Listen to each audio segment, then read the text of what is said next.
ஒரு முஃமினுடைய ஸ்பெஷாலிட்டி என்ன அப்படிங்கிறத நம்ம கண்டிப்பா தெரிஞ்சுக்கிறணும்.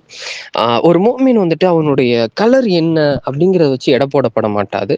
அதே மாதிரி அவனுடைய செல்வாக்குல எந்த அளவுக்கு இருக்கிறான், நல்ல வசதி வாய்ப்போட இருக்கிறானா, இல்ல எதுவுமே இல்லாம தாழ்ந்து இருக்கிறானா அப்படிங்கிறத வச்சும் எடை போடப்பட மாட்டாது.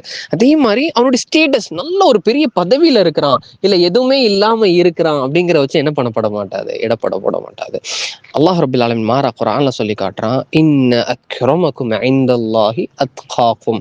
உங்கள சிறந்தவங்க யாரு அப்படின்னு சொன்னா, உங்கள இறை அச்சத்துல கூடுதலா இருக்கக்கூடியவங்க.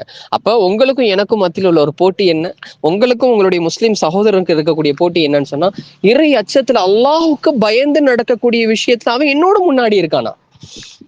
அப்போ தஹஜ்ஜத் தொழுகிறானா, அப்ப இறை அச்சம் அவனுக்கு அந்த அளவுக்கு கூட இருக்கு. அதுதான் உங்களுக்குள்ள ஒரு முக்கியத்துவம் இருக்கணும். அல்லாஹ்க்கு முன்னாடி என்னுடைய பார்வையில அந்தஸ்து கூடப்படுறதும் குறைக்கப்படுறதும் அந்த தக்வால தான் இருக்கு அப்படிங்கிறத நம்ம நல்லா புரிஞ்சுக்கிற கடமைப்படுறோம்.